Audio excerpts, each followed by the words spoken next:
Hi dears, ഇന്ന് നമുക്ക് 290 രൂപയ്ക്ക് വാങ്ങാൻ പറ്റുന്ന മാൻഡിവില്ലയുടെ ഒരു കോംബോ ഓഫർ കണ്ടാലോ. ഈ കോംബോ ഓഫർ വാങ്ങുമ്പോൾ കൊറിയർ ചാർജ് എക്സ്ട്രാ വരും കേട്ടോ.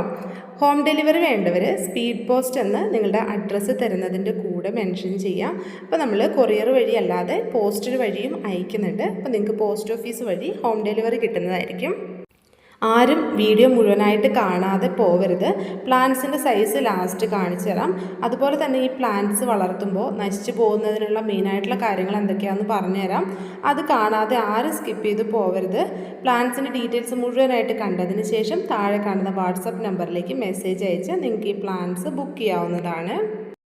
മാൻഡിവില്ലയുടെ 3 കളേഴ്സാണ് നമ്മൾ ഓഫറിൽ കൊണ്ടുവന്നിരിക്കുന്നത്. വൈറ്റ്, റെഡ്, പിങ്ക്, അങ്ങനെ 3 കളേഴ്സായിരിക്കും. അപ്പോൾ ഈ 3 കളേഴ്സിനും കൂടി നമ്മൾ ചെറിയൊരു ഓഫർ പ്രൈസിലാണ് ഇത് തരുന്നത്. ഇതങ്ങനെ സെൻസിറ്റീവ് ആയിട്ടുള്ള പ്ലാന്റ്സ് ഒന്നുമല്ല. അത് മാത്രമല്ല, നമ്മൾ നോർമലി കാണുന്ന മാൻഡിവില്ല അല്ല ഈ പ്ലാന്റ്. അതായത് ഇതിൻ്റെ ലീഫിന് കുറച്ചൊരു ഗ്ലോ കൂടുതലും ഇതിൻ്റെ ഫ്ലവേഴ്സൊക്കെ കുറച്ചും കൂടി ഒരു ഡിഫറെൻ്റ് ആയിട്ടുള്ളതുമാണ്. അതുകൊണ്ട് തന്നെ ഈ ഒരു പ്ലാന്റിന് വേറൊരു പ്രത്യേകത കൂടിയുണ്ട്. സാധാരണ മാൻഡിവില്ലേനേക്കാളും സർവൈവ് ചെയ്യുന്ന ഒരു പ്ലാന്റാണ്.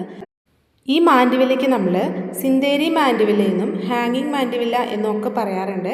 ഹാങ്ങിങ് മാൻഡിവില്ല എന്ന് പറഞ്ഞാൽ പോലും ഇത് ഹാങ് ചെയ്ത് നിൽക്കുന്ന ഒരു വെറൈറ്റി ഒന്നുമല്ല. നോർമലി ഉള്ള മാൻഡിവില്ലേനേക്കാളും ഹാങ്ങിങ് പോട്ട്സിൽ വളർത്താൻ കുറച്ചും കൂടി നല്ലത് ഈ ഒരു വെറൈറ്റി മാൻഡിവില്ലയാണ്. ഇതാ ഇങ്ങനെ ക്രീപ്പ് ചെയ്ത് തന്നെയാണ് മുകളിലേക്ക് വളർന്നു പോവുക. പിന്നെ എവിടെയെങ്കിലും പിടിച്ച് കയറാനുള്ളൊരു സ്പേസ് കിട്ടിയാൽ അത് മുകളിലേക്ക് പടർന്ന് കയറുകയാണ് ചെയ്യുന്നത്.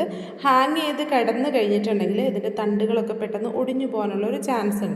ഇതുപോലെ ഹാങ്ങിങ് പോട്ടിൽ വളർത്താൻ പറ്റുന്നതുകൊണ്ടാണ് ഇതിന് ഹാങ്ങിങ് മാൻഡിവില്ല എന്ന് പറയുന്നത്.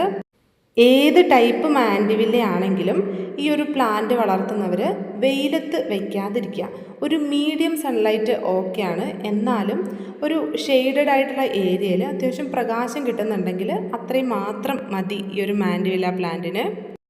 ഡയറക്റ്റ് വെയിലടിച്ച് കഴിഞ്ഞിട്ടുണ്ടെങ്കിൽ ഇതിൻ്റെ ലീഫൊക്കെ ബേണായി പ്ലാന്റ് പെട്ടെന്ന് തന്നെ നശിച്ചു പോകും. ഇനി രണ്ടാമത് ശ്രദ്ധിക്കേണ്ട കാര്യം എന്ന് പറഞ്ഞിട്ടുണ്ടെങ്കിൽ ഇതിൻ്റെ പോട്ടിംഗ് മിക്സാണ്.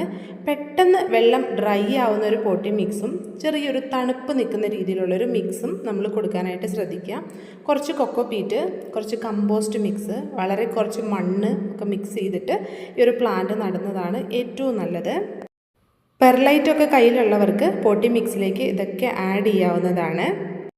നോർമലി ഉള്ള മാൻഡിവില്ലേനേക്കാളും പെട്ടെന്ന് വളർന്നു വരുന്നതും പെട്ടെന്ന് നശിച്ചു പോവാത്തതുമായിട്ടുള്ള നല്ലൊരു വെറൈറ്റിയാണ് ഈ പ്ലാന്റ്. നമ്മുടെ ശ്രദ്ധക്കുറവ് കാരണം ആരും നശിപ്പിക്കരുത്. ഒരുപാട് വെള്ളം ഒഴിച്ചു കൊടുക്കരുത്, ഒരുപാട് വെയിലത്ത് വയ്ക്കരുത്. എപ്പോഴും വളങ്ങൾ ചെയ്ത് കൊടുക്കേണ്ട ആവശ്യമില്ല. കുറഞ്ഞ അളവിൽ ഡ്രൈ ആയിട്ടുള്ള ഫെർട്ടിലൈസേഴ്സ് മാത്രം ചോട് ചേർക്കാതെ ഇട്ട് കൊടുക്കാൻ ശ്രദ്ധിക്കാം. NPK ഉണ്ടെങ്കിൽ ഇതിൻ്റെ ഇലകളിലും തണ്ടുകളിലും ഒക്കെ സ്പ്രേ ചെയ്ത് കൊടുക്കാവുന്നതാണ്. വളരെ ലൈറ്റായിട്ട് ഡൈല്യൂട്ട് ചെയ്തതിന് ശേഷം ഇലകളൊക്കെ ഇതുപോലെ നനയുന്ന രീതിയിൽ വേണം നമ്മളിത് സ്പ്രേ ചെയ്ത് കൊടുക്കാനായിട്ട്. കുറച്ച് വെയിൽ കൊണ്ടിരിക്കുന്ന മാൻഡിവില്ല ചെടികളിൽ പൂക്കളുണ്ടാവുമ്പോൾ ശ്രദ്ധിച്ചു കഴിഞ്ഞാൽ അത്ര ഭംഗി ഉണ്ടാവില്ല. അതിൻ്റെ പൂക്കൾ മാത്രമല്ല ലീഫൊക്കെ ആണെങ്കിലും ഒരു ഭംഗിയില്ലാതെയായി പോകും. അതുകൊണ്ട് ഷെയ്ഡിൽ മാത്രം വളർത്താനായിട്ട് ശ്രദ്ധിക്കുക. ഇത്രയും ഭംഗിയായിട്ടാണ് ഇതിനകത്ത് വെറൈറ്റി ആയിട്ടുള്ള കളേഴ്സിൽ പൂക്കൾ ഉണ്ടാവുക. അപ്പോൾ നമ്മുടെ പ്ലാന്റ്സ് ശ്രദ്ധക്കുറവ് കാരണം ആരും നശിപ്പിച്ച് കളയരുത്. പ്ലാന്റ്സിൻ്റെ സൈസ് കാണിച്ചു തരാം. നമുക്ക് കൊക്കോപീറ്റിൽ വന്നിട്ടുള്ള ട്രേയിലുള്ള പ്ലാന്റ്സ് ആണ് വരുന്നത്. ഇത് കുറച്ചും കൂടി മിക്സൊക്കെ ആഡ് ചെയ്ത് നല്ല ഹെൽത്തി ആയിട്ട് നിങ്ങൾക്ക് കിട്ടുന്ന രീതിയിൽ തന്നെയാണ് നമ്മൾ അയച്ചു തരിക. ഈ മാൻഡിവില്ല പ്ലാന്റ്സ് നമ്മൾ നനവിൻ്റെ കാര്യത്തിലും അതുപോലെ തന്നെ സൺലൈറ്റിൻ്റെ കാര്യത്തിലും ശ്രദ്ധിച്ചു കഴിഞ്ഞിട്ടുണ്ടെങ്കിൽ നശിച്ചു പോവുകയില്ല. ഞാൻ നേരത്തെ പറഞ്ഞതുപോലെ 3 കളേഴ്സാണ് അവൈലബിൾ ആയിട്ടുള്ളത്. റെഡ്, പിങ്ക്, വൈറ്റ്, ഈ 3 കളേഴ്സിലായിരിക്കും പ്ലാന്റ്സ്. ഈ പ്ലാന്റ്സിൽ കുറച്ചും കൂടി മിക്സ്, അതായത് കൊക്കോപീറ്റിൻ്റെ മിക്സ് ആഡ് ചെയ്തിട്ടായിരിക്കും നമ്മൾ കവർ ചെയ്ത് നിങ്ങൾക്ക് അയച്ചു തരുന്നത്. നല്ല ഹെൽത്തി ആയിട്ട് നിങ്ങൾക്ക് റിസീവ് ചെയ്യാനായിട്ട് പറ്റുകയും ചെയ്യും. ഈ ഒരു സൈസിലുള്ള പോട്ടിൽ വേണം പ്ലാന്റ്സ് കിട്ടുമ്പോൾ നമ്മൾ നട്ട് വെക്കാനായിട്ട്. ഒരുപാട് വലിപ്പമുള്ള പോട്ടിൽ നട്ട് കഴിഞ്ഞിട്ടുണ്ടെങ്കിൽ മിക്സിൽ വെള്ളം തങ്ങി നിൽക്കാനും പെട്ടെന്ന് തന്നെ ചുവടുവശത്ത് ചീച്ചിലോ മഞ്ഞ കളറോ ഒക്കെ വരാനുള്ളൊരു ചാൻസ് ഉണ്ട്.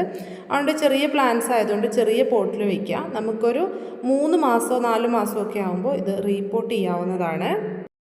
റീപോട്ട് ചെയ്യുന്ന സമയത്ത് ഇതിനകത്ത് ഉള്ള മിക്സ് കളയാതെ വേറൊരു മിക്സ് തയ്യാറാക്കി സൈഡിലൂടെയൊക്കെ മിക്സ് ഇട്ട് നല്ല ഹെൽത്തി ആയിട്ട് പ്ലാന്റ് നിൽക്കുന്ന രീതിയിൽ വെക്കാവുന്നതാണ് കേട്ടോ. ഇപ്പോൾ ഇതുപോലെ പെട്ടെന്ന് തന്നെ തളിർപ്പുകളൊക്കെ വന്ന് പെട്ടെന്ന് വള്ളി വീശി തുടങ്ങുന്ന നല്ല വെറൈറ്റി ആയിട്ടുള്ള പ്ലാന്റ്സ് ആണ്. അപ്പോൾ ഈ കാണുന്ന മാൻഡിവില പ്ലാന്റ്സ് ഓർഡർ ചെയ്യാനായിട്ട് താഴെ കാണുന്ന വാട്സപ്പ് നമ്പറിലേക്ക് മെസ്സേജ് അയക്കുകയാണ് ചെയ്യേണ്ടത്. അപ്പോൾ ഇന്നത്തെ വീഡിയോ എല്ലാവർക്കും ഇഷ്ടപ്പെട്ടു എന്ന് വിചാരിക്കുന്നു. മാൻഡിവില പ്ലാന്റ്സ് വേണ്ടവർ വേഗം തന്നെ ബുക്ക് ചെയ്തോളൂ കേട്ടോ. പിന്നെ മാൻഡിവില പ്ലാന്റ്സ് മാത്രമല്ല വേറെയും കുറേ പ്ലാന്റ്സ് നമുക്ക് സെയിലുണ്ട്. നമ്മുടെ കാറ്റലോഗിൽ നോക്കിക്കഴിഞ്ഞിട്ടുണ്ടെങ്കിൽ പ്ലാന്റ്സ് കാണാം. അതുപോലെ തന്നെ റീസെൻ്റ്ലി ഇട്ട വീഡിയോസൊക്കെ നോക്കിക്കഴിഞ്ഞിട്ടുണ്ടെങ്കിൽ പുതിയ പുതിയ പ്ലാന്റ്സിൻ്റെ ഓഫേഴ്സൊക്കെ കാണാം കേട്ടോ. അപ്പോൾ ഇനിയും പുതിയ പ്ലാന്റ്സൊക്കെ കാണാനായിട്ട് നമ്മുടെ ചാനൽ സബ്സ്ക്രൈബ് ചെയ്ത് വയ്ക്കാൻ ആരും മറന്നു പോരുത്. Happy gardening.